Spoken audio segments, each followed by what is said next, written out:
Good morning to all. In anatomy and physiology, today I will discuss about the large intestine, rectum and anal canal, which is taken from the unit digestive system.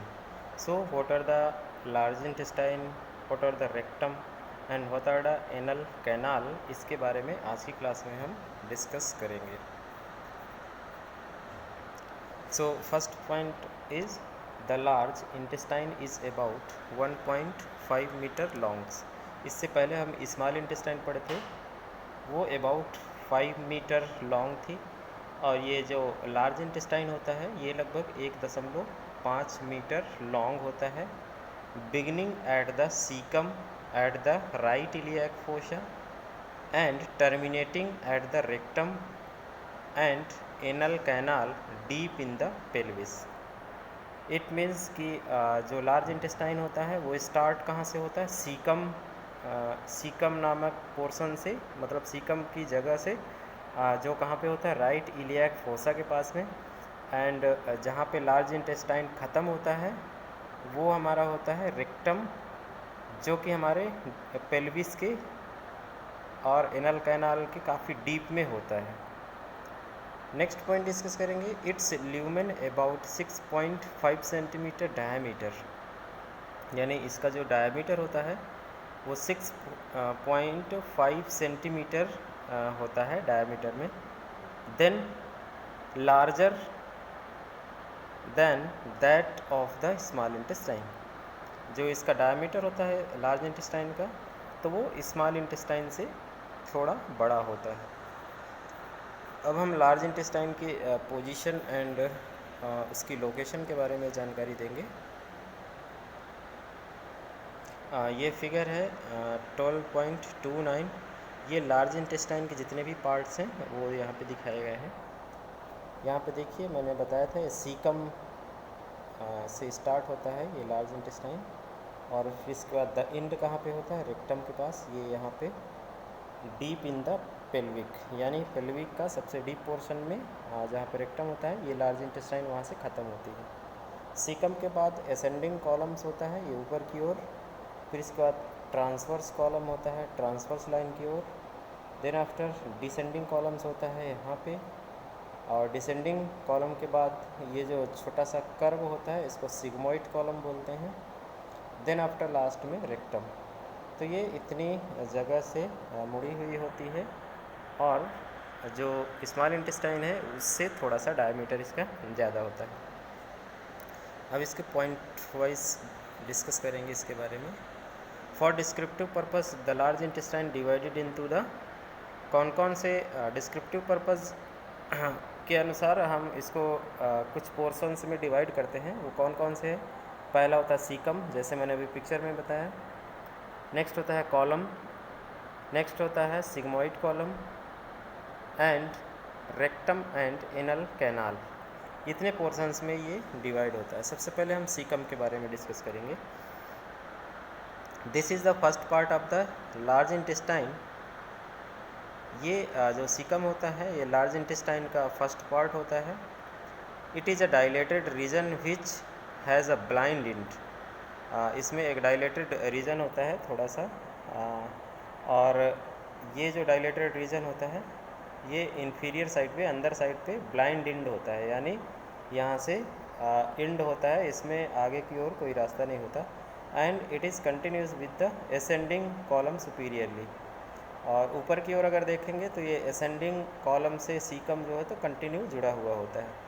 It is usually about 8 to 9 centimetre long. ये 8 से 9 centimetre लंबा होता है. And has the same structure as a wall of the large intestine. और ये large intestine के एकदम same structure की तरह एकदम सीकम भी होता है.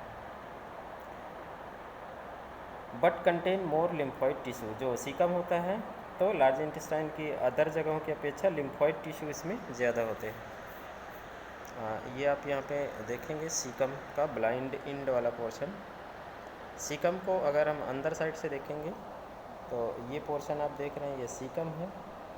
फिर इसके बाद अपेंडिक्स का एक वर्मी फॉर्म होता है यहाँ पे, ये देखिए यहाँ पे.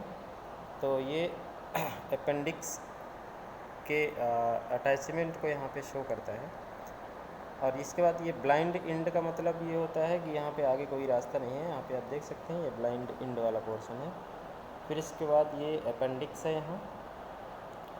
फिर इसके बाद ये आप यहाँ पे ऊपर की ओर देखेंगे ये असेंडिंग कॉलम से आगे की ओर जुड़ा हुआ होता है। फिर इसमें बीच में एक इलियोशिकल वॉल भी होती है। इसके क्या फंक्शन होता है इसके आगे हम बाद में डिस्कस करेंगे। अब इसके बाद हम डिस्कस करेंगे द कॉलम के बारे में। The column has a 4 part which have a same structure and function. जो कॉलम होती है कॉलन होती है तो ये 4 पार्ट होते हैं इसके और same structure and same function भी होते हैं। अब इस कॉलम को हम पार्ट वाइज डिवाइड करके एक्सप्लेन करेंगे। फर्स्ट होता है ascending column. Ascending column it passes upward from the caecum to level of the liver where it curve accurately to the left and the hepatic flexor to become a transverse column। ascending column होता है तो ये caecum से just अपर की ओर होता है, start हो जाता है और ये कहाँ तक होता है जहाँ पे हमारा लीवर स्थित होता है वहाँ तक ये होता है। लीवर के पास से थोड़ा सा मुड़ जाता है यानी कर्व हो जाता है और यही कर्व हमारे ट्रांसवर्स कॉलम की ओर जोड़ता है। नेक्स्ट अगर हम ट्रांसवर्स कॉलम की बात करेंगे, this is a loop of column that extend across the abdominal cavity in the front of the duodenum and the stomach to the area of the spleen where it forms a splenic flexure and curve accurately downward to become a descending column. Transverse column जो होता है तो abdominal cavity पे extend होता है यानी abdominal cavity में पाया जाता है और ये कहाँ पे होता है डिओडिनम एंड स्टमक के फ्रंट में पाया जाता है।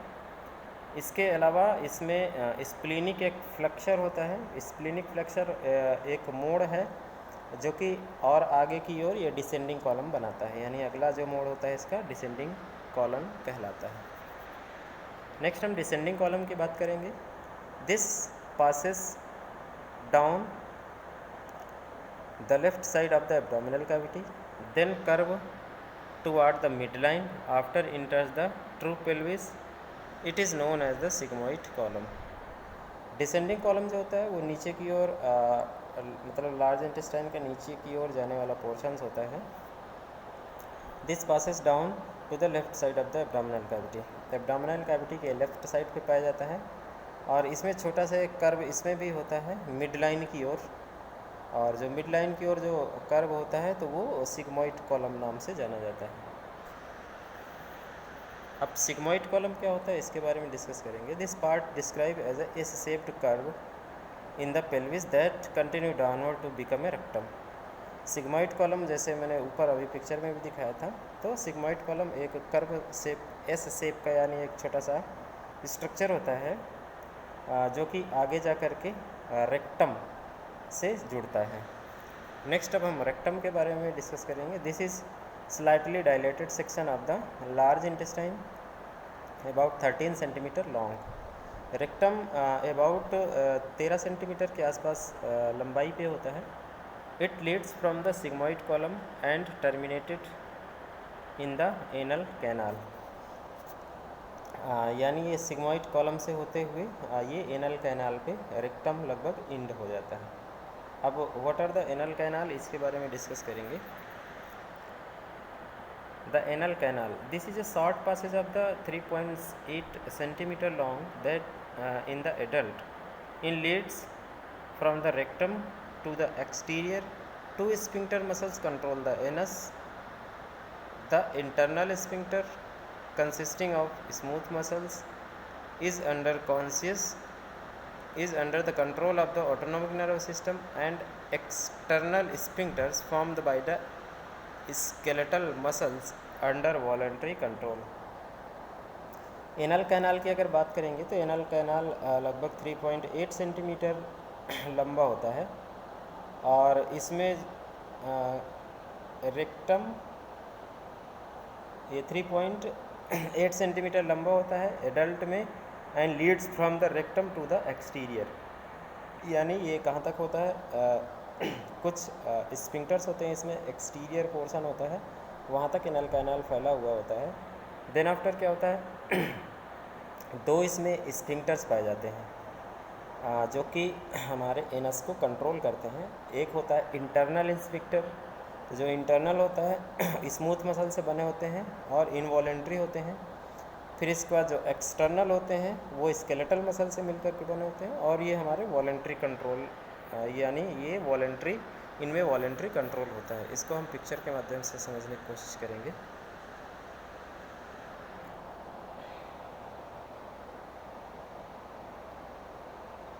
यहाँ पे देखिए ये है इंटरनल स्पिंक्टर्स होते हैं यहाँ पे, और जो इंटरनल स्पिंक्टर्स होते हैं वो स्मूथ मसल के मिलकर के बने होते हैं।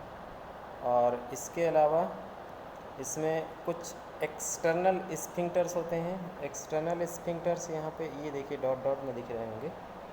तो ये जो डॉट डॉट में हमारे एक्सटर्नल जो स्पिंक्टर्स हैं वो हमारे किससे, स्केलेटल मसल से मिलकर के बने होते हैं।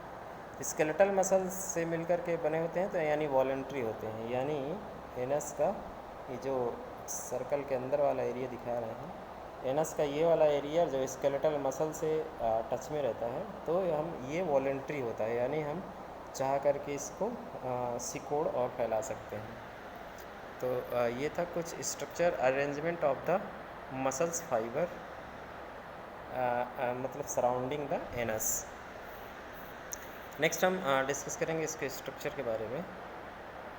The four layer of the tissue described in the basic structure of the gastrointestinal sac are present in the cecum, column, rectum and the anal canal. जो 4 लेयर ऑफ टिश्यू हम कई बार discuss कर चुके हैं ऊपर एलिमेंट्री कैनाल में, वही 4 basic structures होते हैं जो इसमें पाए जाते हैं। वही सारे स्ट्रक्चर्स हमारे सीकम में भी हैं, कॉलम में भी हैं, रेक्टम में भी हैं एंड एनल कैनाल में भी। नेक्स्ट हम ब्लड सप्लाई के बारे में डिस्कस करेंगे। Arterial supply mainly by the superior inferior mesenteric veins. जो ऑक्सीजनेटेड ब्लड का सप्लाई होता है वो हमारे मीसेंट्रिक आर्टरीज से होता है, और जो डीऑक्सीजनेटेड ब्लड जो हमारा वहाँ से लेके जाते हैं वो वीनस ड्रेनेज कहलाता है। तो ये जो वीनस ड्रेनेज है तो ये हमारा सुपीरियर इन्फीरियर मीसेंट्रिक वेन से होता है, यानी मीसेंट्रिक आर्टरी होती सप्लाई करती है ब्लड की, मीसेंट्रिक वेन्स होते हैं वो डीऑक्सीजनेटेड ब्लड का रिटर्निंग करते हैं। नेक्स्ट इसका function of the large intestine, rectum and anal canal, इन तीनों का फंक्शन के बारे में पढ़ाएंगे। First one is absorption. पहला जो लार्ज इंटेस्टाइन का फंक्शन होता है एब्जॉर्प्शन होता है। एब्जॉर्प्शन जैसे कि सबको पता होगा कि जो स्मॉल इंटेस्टाइन होते हैं उसमें भी बहुत सारे एब्जॉर्प्शंस होते हैं वेरियस टाइप के। जो लार्ज इंटेस्टाइन होते हैं उसमें भी एब्जॉर्प्शन की प्रोसेस होती है। एब्जॉर्प्शन मीन्स होता है कि जो हमारा फूड यानी इंजेस्टेड किया हुआ है उनमें से बहुत सारे चीज़ें मौजूद होती हैं जिनमें न्यूट्रिएंट्स होता है, वाटर्स होता है, तो इन सारी चीज़ों को एब्जॉर्ब करना एब्जॉर्प्शन के अंदर आता है। और ये एब्जॉर्प्शन वाटर में भी हो सकता है, बाय ऑस्मोसिस प्रोसेस से भी हो सकता है।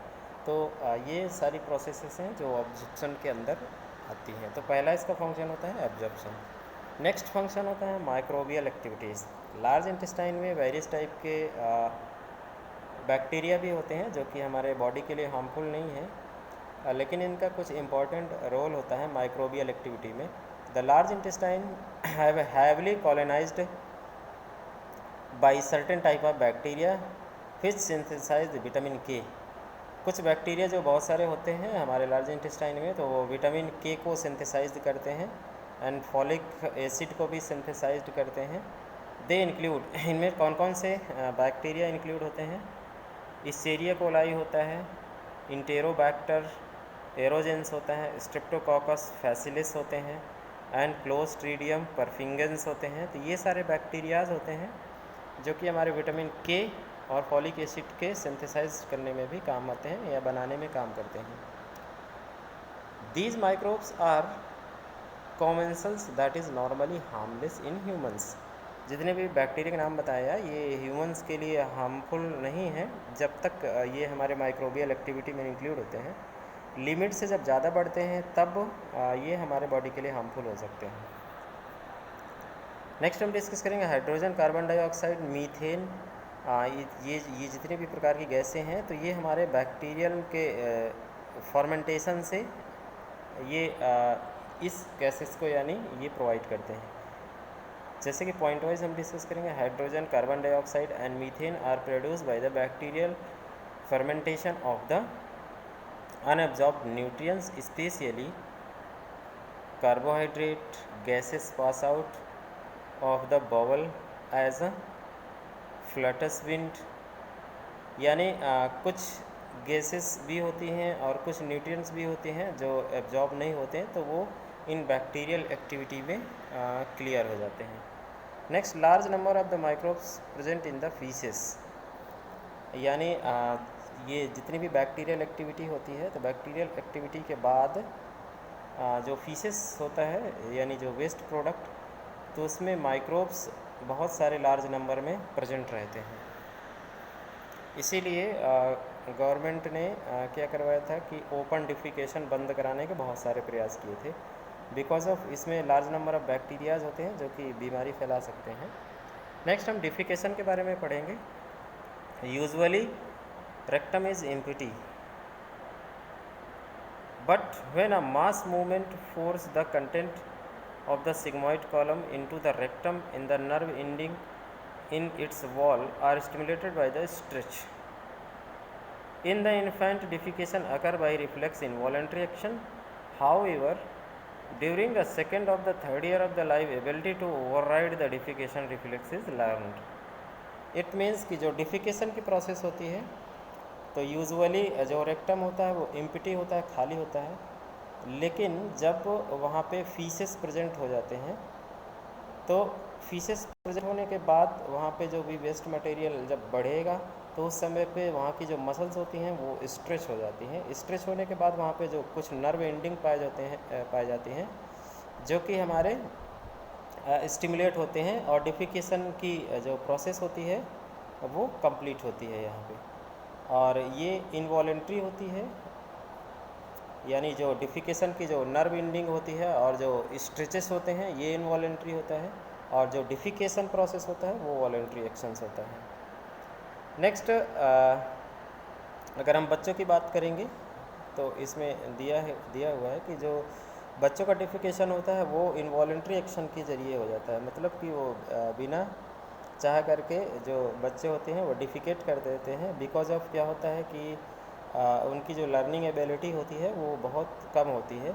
लगभग 2 से 3 साल का जब बेबी होता है तो वो लर्न करते समय जो लर्न करता है डिफिकेशन की प्रोसेस को, तो उस समय फिर जो भी रिफ्लेक्सेस एक्शंस होते हैं तो वो हमारे वॉलंटरी वर्क करने लगते हैं। सो आज की क्लास में इतना ही डिस्कस करेंगे, कल एक नया टॉपिक डिस्कस करेंगे। So thank you.